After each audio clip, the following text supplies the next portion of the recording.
What's going on, guys? So today I'm going to have a brief discussion about some Vietnam Zippos, as well as show this bad boy off again, which is not a genuine Vietnam Zippo, unfortunately. All right, the focus is more on this book, all right, Vietnam Zippos by Sherry Buchanan. This is a book that I ended up buying from Target, of all places, once a year. I don't really use my Target card, all right? I have a Target account, and you know, I'm forced to use the card or lose it. It's one of those things, you get the letter in the mail, hey, you have a credit card, why aren't you using it? Like every other American, you know, creating some debt.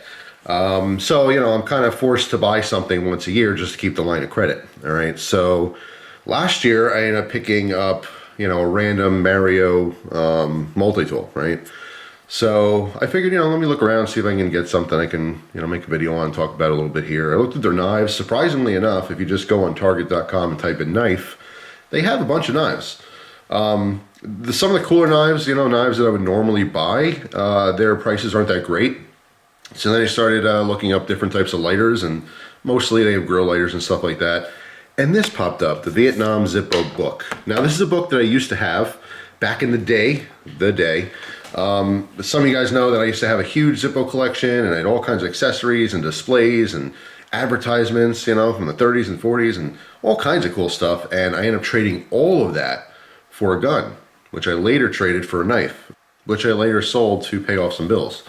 And unfortunately, all my Zippo related books went with that collection. So I had a bunch of different Zippo books, and now I'm kind of like rebuilding it. So when I saw this on Target, I thought, you know what, I'm gonna get it. I think it was $24, which was a better price than even eBay. A lot of these on eBay are like 40 bucks in and around. And even like thriftbooks.com and some other used bookstores had it for the same price or more. All right, so I ended up buying the book. Now, this is a pretty cool book. I've actually referenced this many times to other people, like people who are into Vietnam era Zippos will send questions. Hey, is this real? I kind of want to get into it because, I mean, it's a very, very popular thing.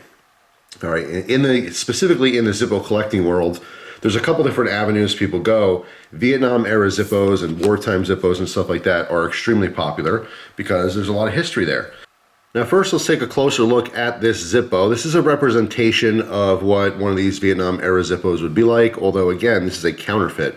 This is all hand done, all right? So what we have is, you know, Vietnam, the place in Vietnam the person supposedly served, the year or years of their service, right?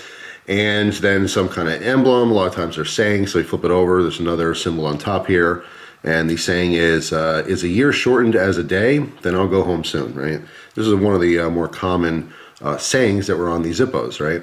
Now, if you look at the bottom here, and I zoom in even more, it's quite obvious that that is not a Zippo stamp. It's just all hand scribed, okay, or hand engraved in there, okay? So they did a okay job in mimicking what it might look like, but it's clearly, you know, not genuine, all right? And then when I pop the insert out, you can see the engravings on that are also hand done. So it's a very cool, you know, example, I guess, but you know, someone took a lot of effort to make this look genuine. And if you looked at it quickly, you might think it is genuine, but it's not. In fact, this is not actually even a Zippo branded lighter. All right, what they took was a completely plain Zippo style lighter. Okay, so this is just a generic bottom, and they put all these engravings in here. So the history behind the Zippos during the Vietnam War is a lot of the soldiers can buy the actual Zippos from their PX, you know, little like army stores and stuff. And a lot of them had, you know, from Zippo, the engravings on here. It would say Vietnam, and it would say the area. It wouldn't have the years or anything. And then these guys would have the years and their emblems and stuff engraved. And what they would do is they'd go in town, you know, and a lot of the Vietnamese would do engravings for money because they know this is extremely popular. Like if they went to a strip club or a bar or something like that, you know, a lot of these prostitution, you know, areas where these guys would just go and relax and have a little time off, there'd always be like these Vietnamese engravers there. And they had, at least some of them did it all by hand. Some of them had like stencils. So you see repetition of the same design. So there's some popular designs, like maybe a little middle finger person, you know, so it's like a middle finger body with legs and arms running. Like that was a stencil. So they're able to replicate this over and over again, you know, the exact same way, as well as sayings. Some of the sayings, you know, were used over and over. So it's almost like getting a tattoo, you know. So you're a soldier in the Vietnam War, everyone has their lighters. People are smoking, not only, smoking cigarettes, but smoking weed, doing drugs. Opium. Here's something really interesting a lot of people don't know is some of these Vietnam era Zippos have cutaway chimneys, okay? So, or chimney, I know I say chimney wrong. Anyway, so they would literally cut this away so that they can have the flame go down the side almost like a pipe lighter so they can smoke opium. That's actually really, really rare. But if you ever see one, a lot of times people assume it's damaged or something, but no, they did that on purpose, for that reason. But anyway, like I said, it was almost like getting a tattoo. You come into town, you bring your Zippo, you get a cool saying on there. The people were, angry, frustrated. There was a lot of emotion, obviously, during the Vietnam War there. So what this book is a reference to a ton of these different designs. All right, so what you have in here, first of all, obviously a little history, a timeline, of the Vietnam War and stuff. And then you have these lighters, right, that all the lighters that are in this book are, verified, genuine Vietnam era lighters, okay? And they basically are referencing them. I have to kind of go a little bit faster in here. I'm not gonna show the whole book. Believe it or not, there's a ton of very lewd, crude, and rude designs, okay? A lot of nudity, a lot of profanity. It was wartime, okay? These were young, upset gentlemen and some women. Mostly, I would say these lighters are probably guys' lighters, but it's just, it was a time period where they really wanted to express themselves. One of the funniest ones that's in here says, like, if you're the enemy and you found this, it's a big middle finger. Screw you. I thought that was kind of funny. But, yeah, there's a lot of, interesting sayings and stuff, and there's a ton of history. So the actual book itself, although it gives you a little bit of information on the Vietnam War itself, and like I said, a timeline of events and stuff, and it gives you a ton of examples of real sayings and real symbols and stuff like that. It's a good reference. So like, let's say you buy or you want to buy a Vietnam era Zippo, right? You have this book.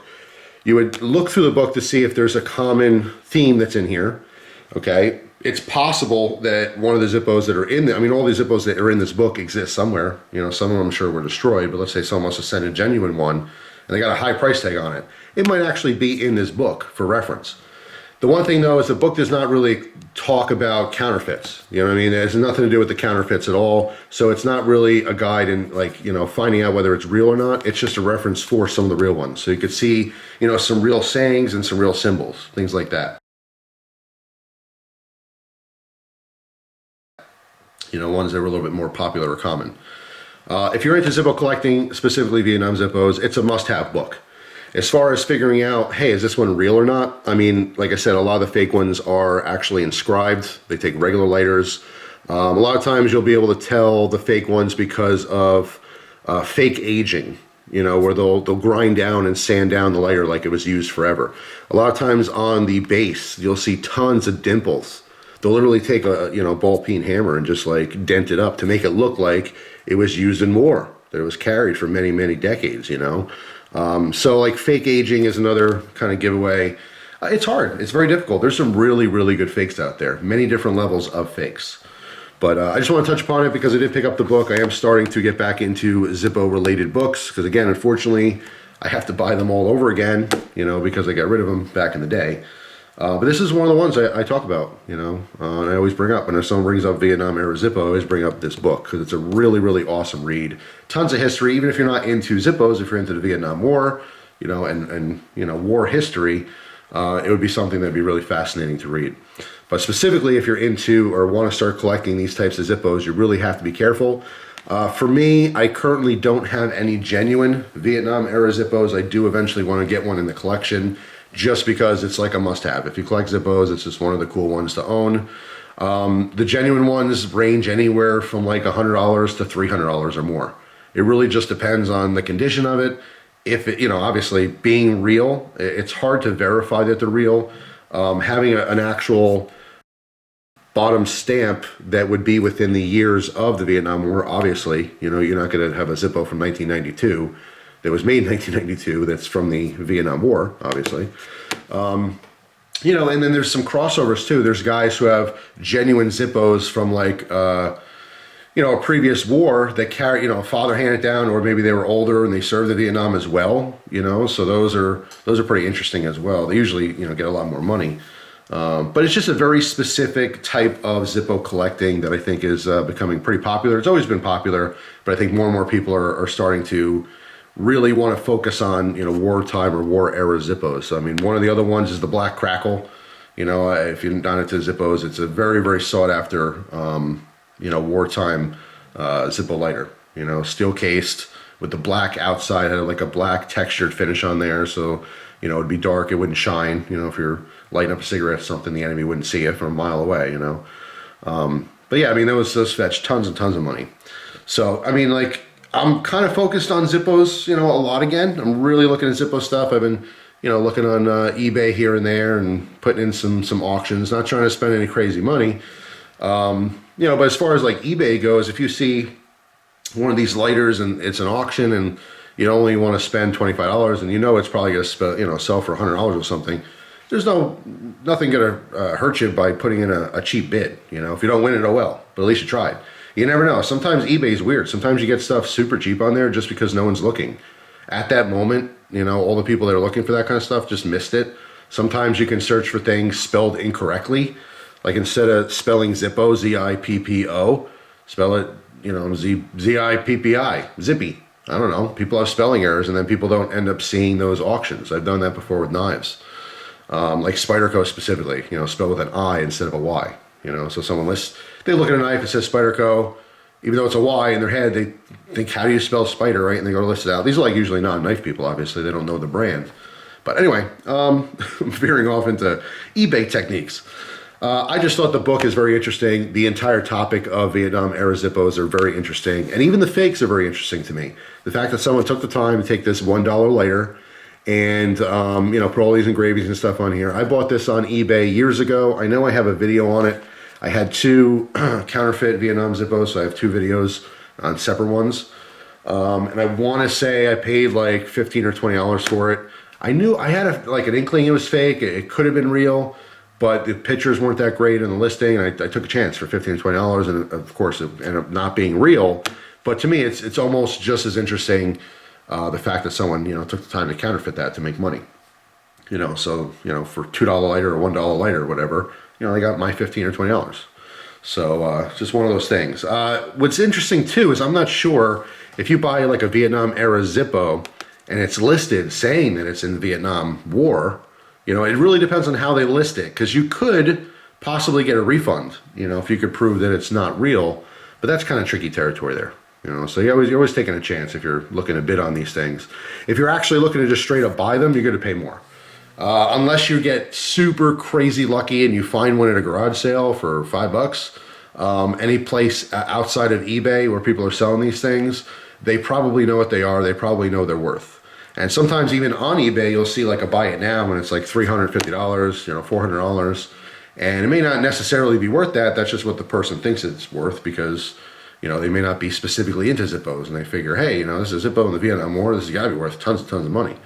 Not necessarily, you know, they're still very collectible though. Just all depends on how bad you want the things.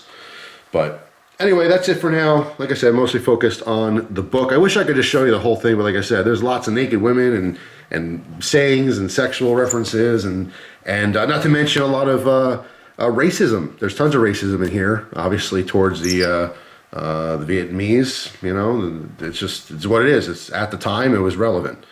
So like I said, I love to show all of it, but if you want to see it, you got to buy the book. But yeah, let me know down in the comment section if you guys are collecting specifically Vietnam era Zippos. I think they are super cool. A very nice, very specific type of Zippo to collect, because there's tons of them. You guys know there's millions of Zippos out there. So that is it for now. Hopefully you guys have a wonderful day. And like I said, down in the comment section, let me know if you collect Vietnam Zippos. I think they're awesome. Very, very cool. So see you guys tomorrow with a brand new video. Take care.